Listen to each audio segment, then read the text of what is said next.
This is Optimal Living Daily, episode 76, Complaining by Steve Pavlina of stevepavlina.com.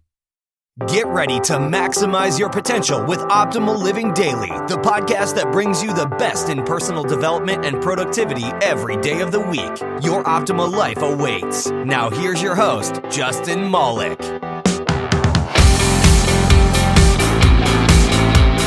Hello, old friends.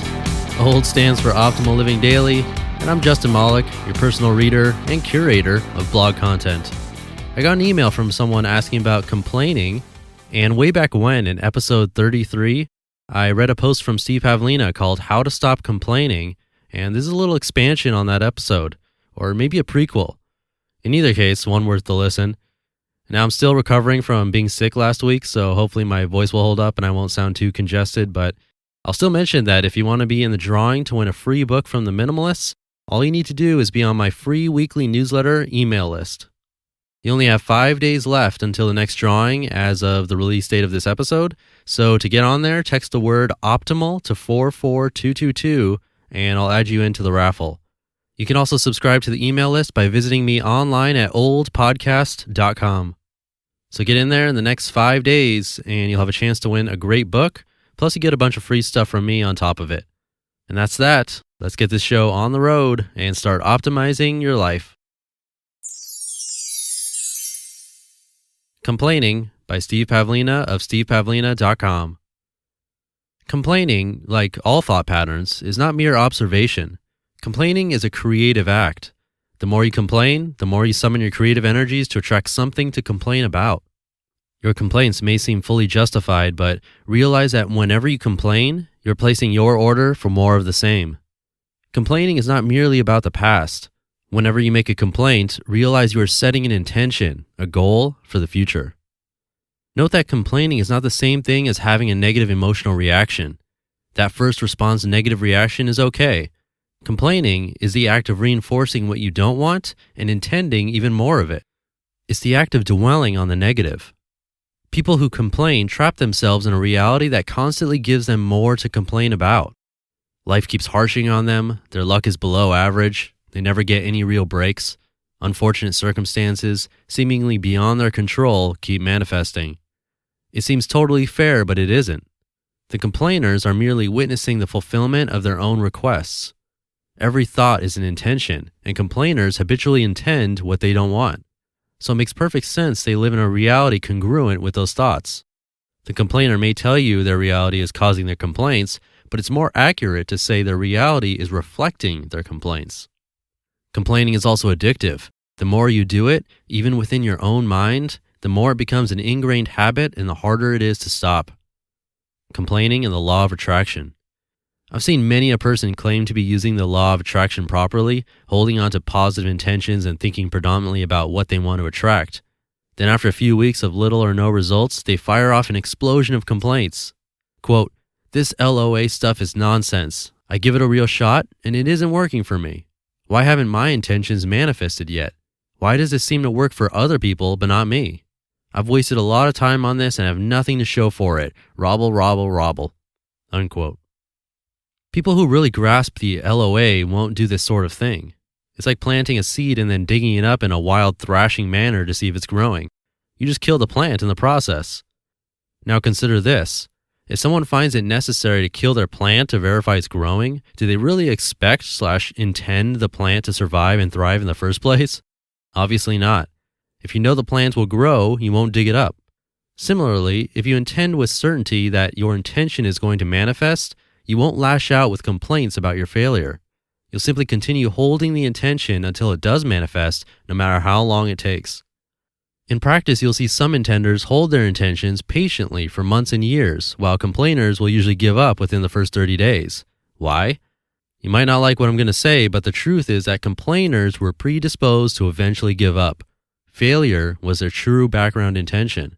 You see, people who backlash at the LOA for not giving them what they want never fully embraced the LOA in the first place. They were always expecting to fail, simply paying lip service to the idea of positive intentions. But their background thinking remained negative. You can't fool the LOA. It knows your true expectations, and it isn't going to release its treasures to those it knows will eventually give up. intentions and time. Recognize that the LOA is timeless, not time-bound. Here's how I like to think of it. Any thought you hold at any time is a timeless intention, so all thoughts in all times influence your results in all times. Now that's a gross overgeneralization, but if you accept it as true, it'll help you understand why you must treat your intention as timeless commitments. Your lifetime of thoughts acts like a resonating band of intention. That band's overall signature determines what kind of life you live. A chronic complainer will manifest a predominantly negative life. A positive thinker will manifest a predominantly positive life. Your thoughts/intentions are not time-bound. If you're going to complain at some point in the future, that complaint will subtly affect you today. Let me give you a real-world example. Suppose your car broke down this morning and it was totally unexpected.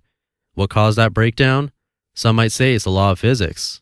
An LOA advocate might say that you were unconsciously putting out intentions before then to manifest a breakdown, perhaps for reasons that may not be clear to you.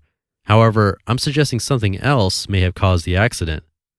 How did you react to the breakdown after it happened? Did you complain about it? Did you keep going over it in your mind, making your negative reaction stronger and stronger? Do you realize all those thoughts are intentions? I'm actually suggesting that your act of complaining about the accident after it happened is what manifested the accident in the first place. If you weren't going to complain about it, the accident might never have happened. I know this runs contrary to how most people think about cause and effect. However, if you play with this idea for a bit, you'll come to a new understanding of the LOA, one which I believe is more consistent with its actual functioning. If you begin to see intentions as running backward and forward through time, you'll recognize just how crucial it is to keep your thoughts positive at all times if you want to manifest a positive life. Even complaining about the past is a thought pattern you must eventually drop. People commonly assume the LOA only travels forward in time. I don't think so. In fact, I'm fairly certain that isn't true at all. The complainer seed.